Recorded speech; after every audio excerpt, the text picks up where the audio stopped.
Hi, welcome to this video today, which is on the subject of a power law that works in the Forex markets in terms of profit and loss distribution, in terms of the world's top traders and their strategies. You'll see the law of profit and loss distribution is the same. Now, in terms of power laws, and this one, we'll be going through it in more detail in a moment, and how you can leverage it to your advantage. Most beginners are unaware of this law. If you're unaware of it, you're unlikely to make any money from the Forex markets or significant profits. Now, in terms of the law itself, if I explain it to beginners, most don't believe it. Others are a little bit disheartened by it. If you, however, make this law work, and you can, anyone can, you'll have less risk in terms of your trading. Your profitable trades will be really maximized. You will not get frustrated in periods of drawdown. Now, in terms of the law and how it works, we're going to go through it in more detail. And in terms of this, I've written up some notes on a storyboard which I want to go through. So let's go over and take a look at them right now. Right, just the first of two storyboards. This one I'm going to summarize what power laws are, the law of profit and loss in trading. And then we'll go to another storyboard, look at how to maximize the law and avoid the key errors that most traders are going to make in relation to it. Now, in simple terms, what is the definition of a power law? Well, in mathematics, it's defined as a relationship between two quantities such that one is proportional to the fixed power of the other. They can be seen in the natural world, in solar flares, intensity of earthquakes, brush fire damage, etc. They also exist in the human world. And the best way to describe it simply, I think, is the Pareto principle, which a lot of people here might be familiar with. He was around, Pareto, in 17th century Italy, and he noted in his city that 80% of the land was owned by 20% of the population. He then found this ratio occurred in other cities as well. He also found it applied to income distribution, so 80% of the population of Italy held 20% of the wealth, and he found it in other areas. The Pareto principle is very popular today. There's many books on it, and it's frequently taught in business. When I used to be in business sales, I went to a lecture on it where they just rammed home to you that 80% of your profits or sales are going to come from 20% of your client base, which is true. It's a rule of thumb, okay? It's worth reading up on the Pareto principle. There's a great book by a guy called Richard Koch, K-O-C-K. It's the classic book on the Pareto principle. Anyway, in terms of in Forex markets or trading generally, okay, there is a fixed ratio. And Ken Grant, in a study of very successful fund managers, noted it. For every account in our sample, the top 10% of all transactions ranked by profitability accounted for 100% more of the P&L, profit and loss, for the account. The pattern repeated itself consistently across trading styles, asset classes, instrument classes, and market conditions. So what you've got effectively is 10% trades really giving you your big profits, or the fund managers making their big profits from those 10%.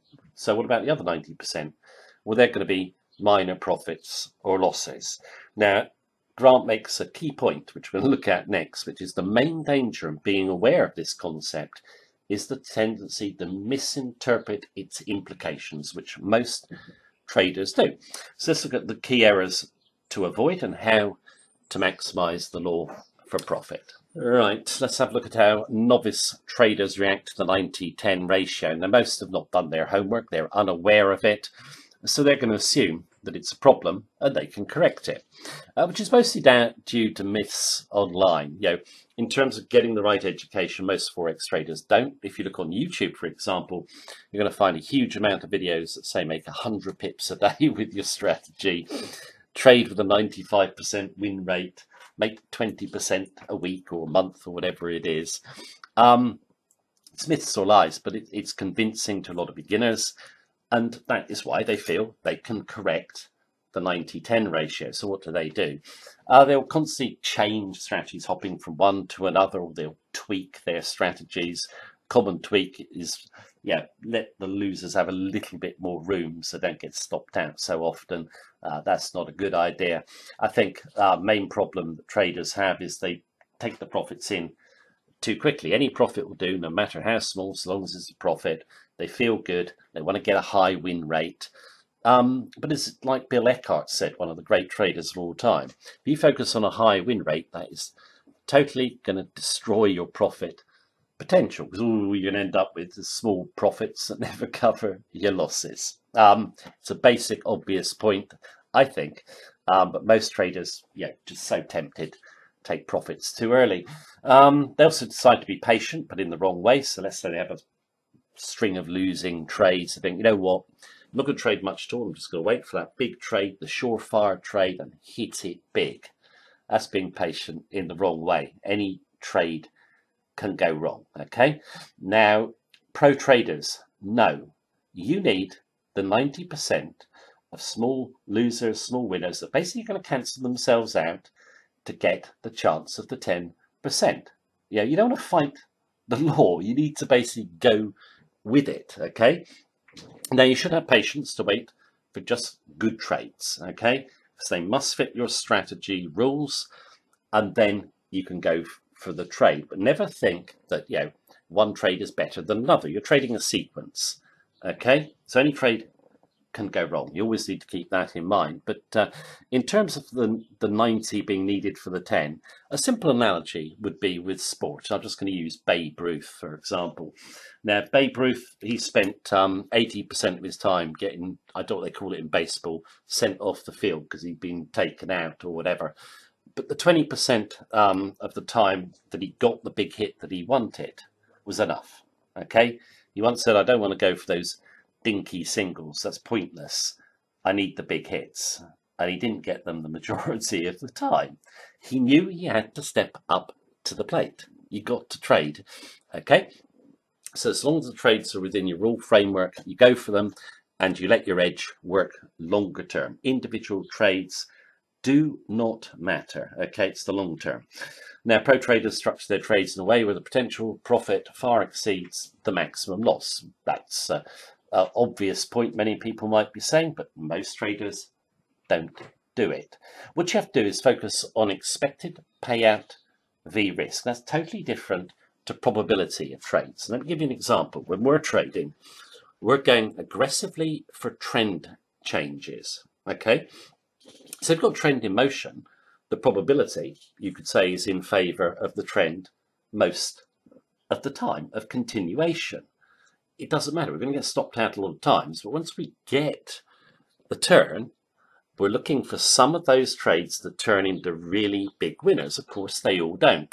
Some go a little way and come back or whatever, but we will get big trades. So they're going to be, for us, 500, 1,000 pips or more. We're not going to get that many, but we're going to get enough. Okay. You're really focused on process over outcome. The outcome of individual trades doesn't matter. Okay. So you focus on the process, you stay disciplined, and if you've got a strategy with an edge, it will work longer term for you. Okay. Now, I will say, if you've got a strategy with an edge, you need to research it yourself, total confidence in the logic, understand why it's going to work longer term. Most traders don't do that. They just pick a strategy and hope for the best. Right. Now, in terms of point D, Bruce Kovler, one of the great traders of all time, makes a fantastic quote, in my view, which most traders could learn from. He noted, Michael Marcus, another great trader, taught me one thing that is absolutely critical. You have to be willing to make mistakes regularly. He taught me about making your best judgment being wrong, making your next best judgment being wrong, making your third best judgment, and then doubling your money. Okay. And, experienced traders will relate to this. You do very often go a long time with not much going on with your strategy, just small profits, small losses. Then you hit that big trade. And Ed Sakota, another great trader of all time, once made the point, one good trade pays for them all. One good trade will pay for a lot of losers or kind of nothing trades. Now, novices or beginners do not embrace the concept of 90-10. Okay, which leads ironically, to 90-10 in terms of 90% of traders lose, just 10% win. So, having a grasp of the 90-10 ratio is the real kind of secret of Forex trading success. And you can build a strategy to maximize your profits, okay? Keeping the ratio in mind and not trying to fight it. It's there, okay? So go with it. Now, in terms of Ken Grant, his book, Trading Risk, is absolutely excellent. A lot of other great points in the book, as I noted in my introduction. So go and get that. I hope you enjoyed this video as well. Thank you for watching me as usual. Take care. Have a good day.